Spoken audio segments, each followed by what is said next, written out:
Setembro Amarelo é o mês mundial de prevenção ao suicídio. Em 2023, o lema é "Se precisar, peça ajuda". O suicídio é um grande problema de saúde pública com impactos na sociedade.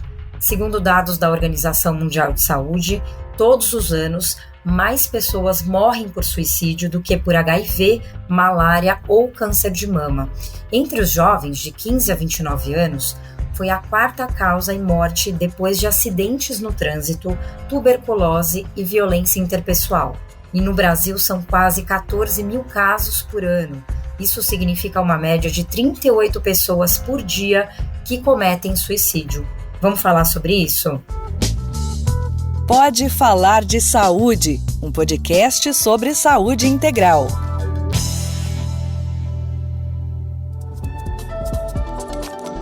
Oi, gente, eu sou a Carolina Cassola, jornalista apaixonada pelos temas de saúde e criadora do Pode Falar de Saúde. Esse aqui vai ser o nosso espaço para entender sobre saúde integral. Você sabe o que é? É quando a gente fala de saúde física, mental e emocional. E para todas as idades, crianças, adolescentes, adultos e idosos. Te convido para me acompanhar no YouTube, nos principais agregadores de podcast e também seguir lá nas redes sociais do @Grupo Rádio Web e @Pode Falar de Saúde. Hoje a nossa conversa é com o Dr. Antônio Geraldo da Silva, presidente da Associação Brasileira de Psiquiatria e coordenador nacional da campanha Setembro Amarelo. Foi ele que implementou a campanha no calendário brasileiro já há 10 anos. Doutor Antônio, é uma honra muito grande te ter aqui no Pode Falar de Saúde para conversar sobre esse assunto triste, difícil, mas também necessário, né?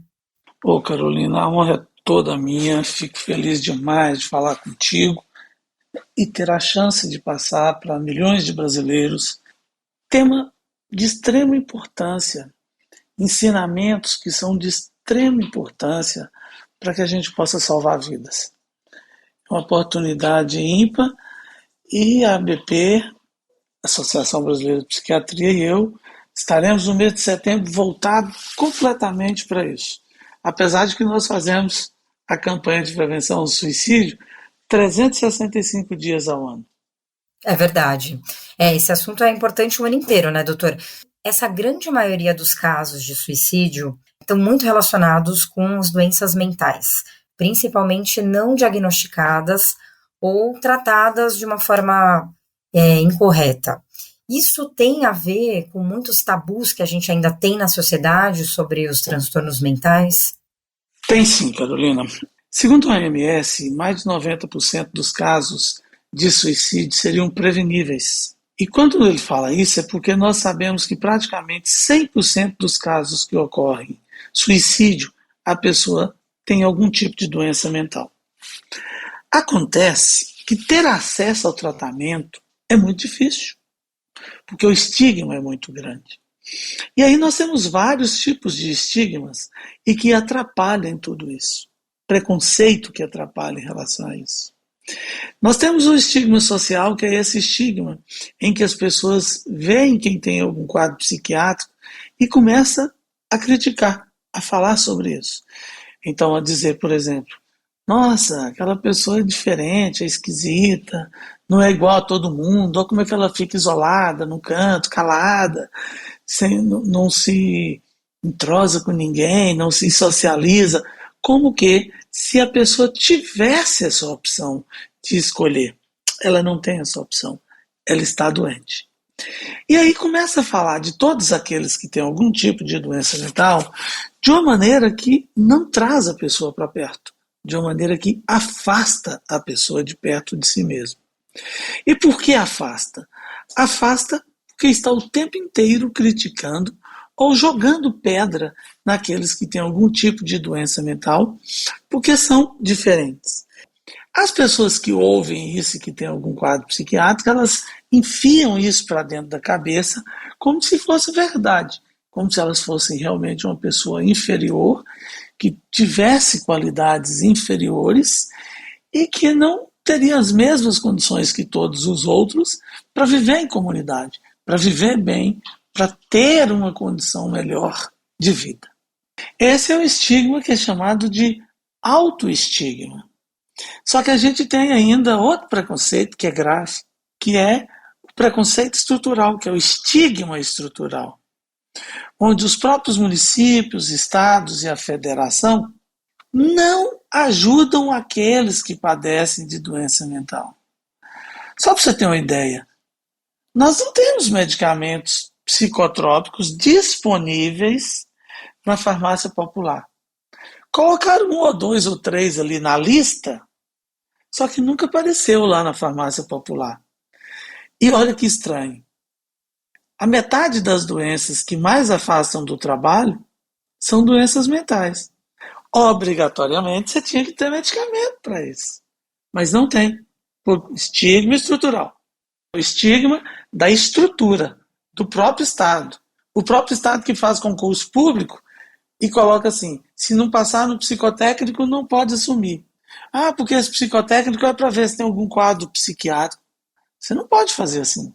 Então, porque alguém já tomou um remédio antidepressivo, um ansiolítico, um antipsicótico, ele vai ser diferenciado negativamente pro resto da vida?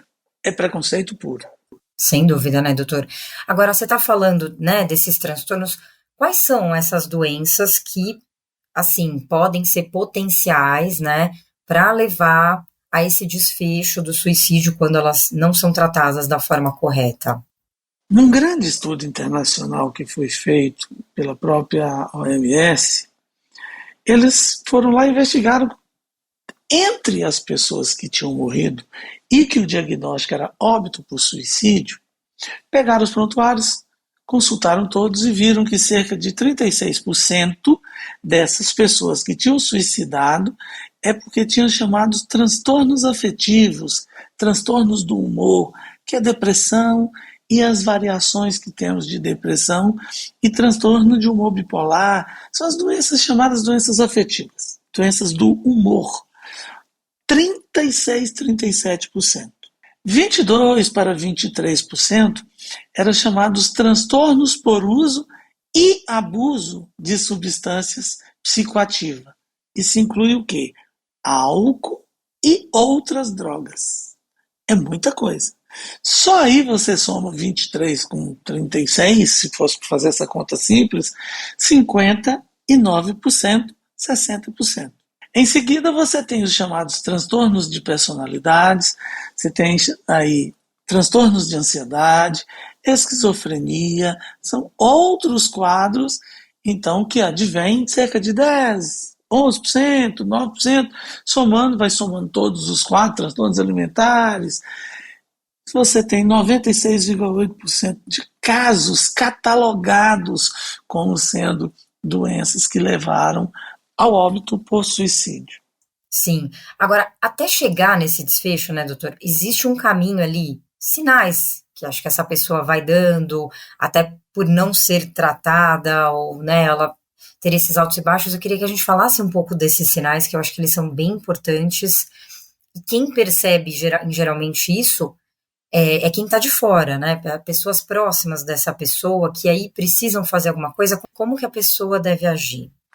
Bom, nós temos que ter sempre em conta que as pessoas apresentam alterações no seu cotidiano. E quando é que passa a ser doença? Quando você tem prejuízos.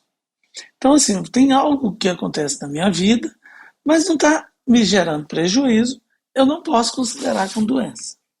Mas quando isso atrapalha o meu funcionamento de trabalho, de relacionamento interpessoal, aí passa a ser doença. Mas que modificações são essas? Por exemplo, a Carolina vai sempre trabalhar, produz, todos os dias está fazendo alguma coisa, repentinamente está faltando trabalho, repentinamente é encontrada no canto, às vezes chorando, né, com os olhos de quem estava chorando, ou está desanimada, sem alegria, sem prazer, sem satisfação, ou com discurso negativo, aquele discurso de, né, ó vida, ó céus, ó Deus, eu não consigo nada, não é possível. Discurso negativo, um discurso de derrota. Por quê? Está fazendo um quadro depressivo. ou apresenta um quadro de extrema ansiedade, agitação, inquietação, não para, ele está sempre buscando ali alguma coisa e não consegue respirar direito, porque está sempre... Por quê? Porque pode ter um quadro de ansiedade. Ou se começa, por exemplo, com a ideia de que está ouvindo vozes, que estão falando coisas estranhas, ou que alguém está perseguindo, ou que todo mundo quer fazer um mal, ou que tem alguma coisa que está acontecendo e que não está entendendo o que está acontecendo. Por quê? Porque pode estar com quadro de paranoia. Ou o contrário, está com extremo vigor, agitada, atividade sexual exagerada, relacionamentos estranhos, exagerados, passou do ponto, subiu demais, entrou numa fase que nós chamamos de fase de mania, que é antiga psicose maníaco, que era para cima, depressiva, que era para baixo, e que hoje a gente chama de transtorno de humor bipolar, que tem os dois polos, um polo do exagero, do extremamente para cima, e o polo do extremamente para baixo, que é a depressão, a tristeza. Aquela pessoa que estava com sonolência excessiva, de repente está sem sono nenhum, mas não é sem sono nenhum e prostrado, é sem sono nenhum e agitado. E aí, doutor, é difícil a pessoa ter essa percepção de que ela está nesse estado, ou alguém precisa chegar e dizer para ela, né, como que é essa abordagem, né, assim, de quem está próximo? É difícil as pessoas se auto-reconhecerem, se autodiagnosticarem, porque eles entram num circuito tal que para ele aquilo é normal. E tem uma dificuldade em de se autodiagnosticar, de se auto-observar. Alguns treinam, alguns observam isso, mas, via de regra, demora muito tempo. As pessoas esperam por muito tempo até para obterem o diagnóstico. Como existe um preconceito muito grande, uma dificuldade muito grande, as pessoas acabam passando por todos os lugares pedindo ajuda e não obtêm. Por quê? Porque as pessoas têm preconceito de dizer assim, procure um psiquiatra, procure ajuda psiquiátrica. Porque manda para o ginecologista, vai lá ver seus hormônios. Aí manda para o neurologista, vai lá ver que quem trata de cabeça é neurologista. Só que o neurologista trata das questões que são físicas. E nós tratamos das questões da mente. É diferente. Então, assim, uma epilepsia, um tumor, tal, isso tudo para a neurologia vai cuidar. Agora, mudanças de comportamento, via de regra, na sua maioria, são quadros psiquiátricos. Então, nós temos que ver as questões do cérebro, as questões da mente e as questões psicológicas. As questões psicológicas são aquelas que, como é que você está hoje, Antônio Geraldo? Eu estou triste e tal. O que foi que o meu time perdeu ontem? Então tá, isso é psicológico. Né? Eu não consigo lidar bem com a separação de meus pais. Isso é psicológico. Só se torna psíquico quando vira doença e causa prejuízo. Então, o ideal seria que essa pessoa aí do convívio conseguisse convencer, aí, digamos assim, né, essa pessoa a procurar essa ajuda médica, psiquiátrica, né? É mais fácil do que as pessoas pensam. Porque quando nós chegamos para falar para a pessoa, eu estou reparando que você está triste, você está mais recatado, está mais separado, você não está conseguindo render no trabalho. Aí a pessoa às vezes chora. Ou às vezes fala, nossa, eu estou há tanto tempo assim, pensei que ninguém estava percebendo. Ou, nossa, há quanto tempo estou precisando de ajuda e você veio se propor a me ajudar. Te agradeço demais, o que você pode me ajudar, o que eu posso fazer? E as pessoas ficam cheias de dedos. Né? Não vou falar isso porque mandar o psiquiatra vai achar que eu estou falando que ele é doido, e só doido vai no psiquiatra, ou todo psiquiatra é meio doido. Não tem nada disso, isso é puro preconceito e desconhecimento. Agora, o índice de suicídio, ele tem sido muito elevado entre os jovens, é uma coisa que chama muita atenção.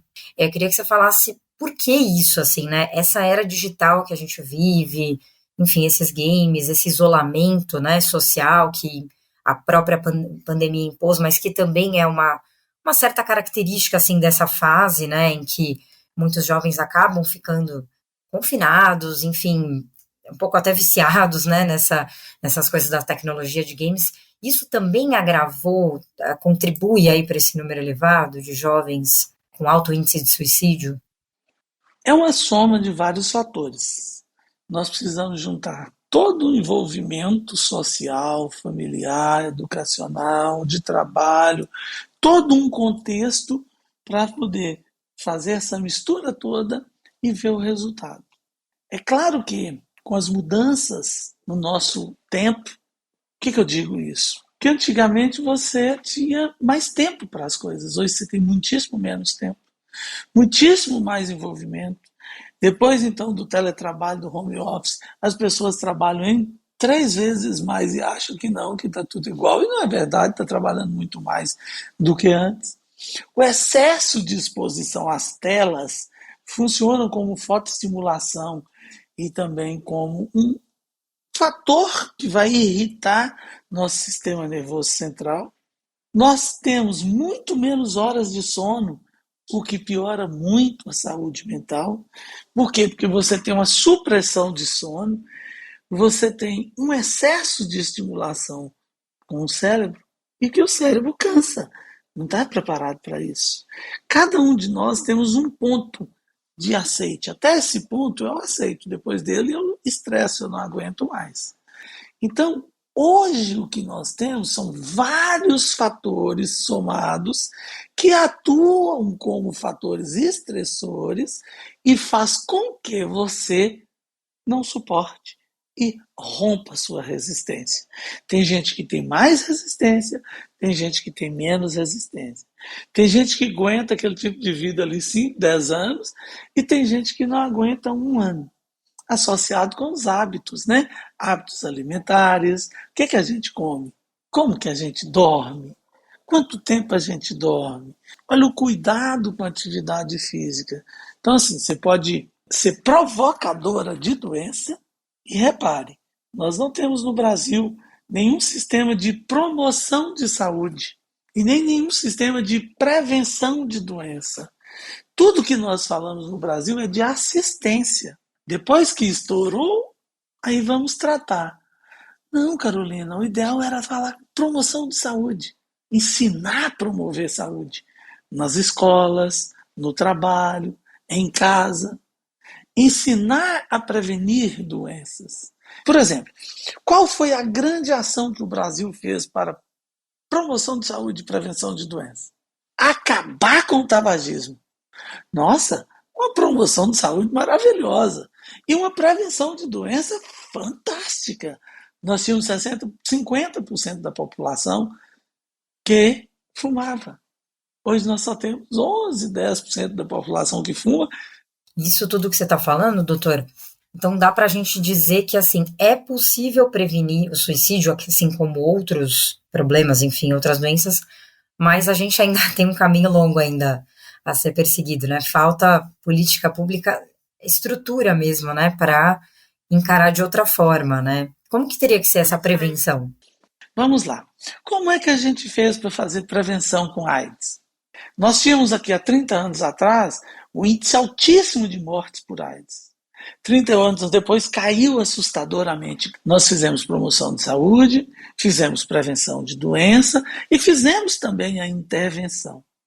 Ok, doenças cardíacas há 30 anos atrás matavam um número monstruoso de pessoas, hoje caiu. Por quê? Fizemos promoção de saúde, as pessoas querem comer mais saudável, querem fazer atividade física, então isso é promoção de saúde. E fizemos prevenção de doença. Então tá, vamos fazer check-ups, vamos cuidar da pressão, vamos ter aparelho de pressão em farmácia, aqui e ali, você medir sempre, observar. Então, há campanhas para isso. Isso realmente reduz o número de pessoas com cânceres, com doenças cardíacas. A mesma coisa nós podemos fazer, fazendo o quê? Um trabalho de promoção de saúde e de prevenção de doença. Se fizermos esse trabalho de prevenção, de promoção, nós vamos ter uma redução. É o que aconteceu, por exemplo, nos Estados Unidos, na Europa, na Ásia. No Brasil é que é o contrário. Só sobe. Por quê? Você não tem assistência pública digna. Não é uma questão de governo, é uma questão de Estado. A nossa questão de saúde, ela já vem ruim na área de saúde mental há 30 anos. Só afundando, só afundando. Por isso que nossos casos de suicídio só aumentaram e no resto do mundo só diminuiu. É um grande desafio ainda, né, doutor? Agora, quando a gente falou, né, dessa questão aí preventiva, promover qualidade de vida para essas pessoas, né, um olhar, acho que mais integral para essas pessoas, mas a questão do tratamento, ele geralmente é um tratamento multidisciplinar, ele é necessariamente medicamentoso, ou também aí aliado à psicoterapia, enfim, como é que esse paciente precisa ser olhado, né, quando ele está nesse estágio de uma doença mental que pode evoluir para o suicídio? A gente tem que fazer um cuidado holístico, onde você tem que cuidar tanto do psíquico quanto do psicológico. Então, nós vamos ter que trabalhar com a equipe de saúde mental, porque o social também tem influência. Então, por exemplo, quando você tem migração de classe social para baixo, você diminui a proteção das pessoas em relação ao suicídio. Se você tem isso, você tem a possibilidade, então, de ter aumento dos suicídios nas situações de migração de classe social para baixo. Então, isso é o que? É social. Então, você pode fazer uma abordagem multidisciplinar, multiprofissional, mas fazendo uma abordagem interdisciplinar, onde o psiquiatra fala com o psicólogo, que fala com o assistente social, que fala com o nutricionista, e para cada caso você construa um plano de tratamento muito específico e dirigido para cada pessoa. Atender uma pessoa que tem transtorno alimentar, bulimia nervosa, é diferente de uma pessoa que tem transtorno alimentar, mas que é anorexia nervosa. Ou uma pessoa que tem transtorno de ansiedade, ou uma pessoa que tem dependência química. O que é que nós precisamos? É ter acesso a tratamento. A maioria dos casos que nós atendemos são casos ambulatoriais. Quer dizer, você não precisa de internar ninguém, não precisa fazer nada disso. Você só precisa ter acesso ao tratamento. Acesso a ir marcar uma consulta com um psiquiatra, sem preconceito nenhum, sem medo de ser feliz, e você ir marcar uma consulta com um psicólogo, passar na farmácia, ter acesso ao medicamento, é o que nós precisamos. Doutor, só para a gente terminar, a campanha do Setembro Amarelo, queria que você falasse um pouquinho dela, né, da importância dela. Quais têm sido as ações que estão sendo desenvolvidas nesse sentido aí da prevenção do suicídio? Essa campanha nós pensamos sobre ela em 2013, em 2014 nós lançamos oficialmente no Brasil, em 2015 você vai ver algumas instituições entram conosco, que é uma campanha da ABP e do Conselho Federal de Medicina, e essa campanha desde então vem crescendo. Nós precisamos entender que, por exemplo, isso não é um assunto para ser tratado e discutido ali à toa, em mídias sociais, dar notícias sobre isso. Não. Esse é um assunto para ser tratado como você está tratando, com responsabilidade. Você não está noticiando. Você está tendo uma informação bem passada para quem pensar em suicídio, pense que assim, tem que procurar ajuda, porque praticamente 100% daqueles que suicidam porque tem alguma doença mental. Se você está pensando em suicídio, você deve estar com algum quadro psiquiátrico que precisa de ajuda. Ponto. Você não noticiou. Noticiar aumenta os índices. Então, hoje a ABP orienta tudo isso para que as pessoas tomem muito cuidado e sempre busquem ajuda profissional. A solução é pedir ajuda para qualquer pessoa e pedir para chamar, por exemplo, o SAMU, para ir lá e pegar aquela pessoa e levar para um serviço de saúde. Aí sim nós temos condição de ajudar a pessoa. Suicídio é uma emergência médica. Se precisar de ajuda, peça. Se precisar, peça ajuda. É o mote da nossa campanha. Segura a pessoa, põe a mão nela, abrace, pegue na mão e fala, não vou te abandonar, estou com você, não vou te deixar um minuto sequer, eu vou te levar para um serviço médico para você ser avaliado. É indicativo formal de atendimento quando a pessoa está pensando em pôr fim à sua vida ou pôr fim à vida de outra pessoa. conversei com o Dr. Antônio Geraldo da Silva, que é presidente da Associação Brasileira de Psiquiatria e também coordenador nacional da campanha Setembro Amarelo. Dr. Antônio, muito obrigada aí pelo bate-papo, por essa conversa aí super importante, esclarecedora, né? Te agradeço muito aí por a gente poder falar sobre esse assunto aí tão delicado, mas necessário, que é a questão do suicídio, né? E a prevenção dele. Eu que agradeço a oportunidade. Para mim é uma honra falar para vocês. É muito bom poder ajudar a população como um todo. O Pode Falar de Saúde tem apresentação, roteiro e produção minha, Carolina Cassola. Edição de áudio, Marcelo Bonora. Supervisão, Daniel Fagundes. Lembrando que você pode acompanhar esse podcast pelo YouTube, nos principais agregadores e pelas redes sociais. @Pode Falar de Saúde e @Grupo Rádio Web. Se você gostou, dá um like e compartilhe esse conteúdo. Até o próximo episódio.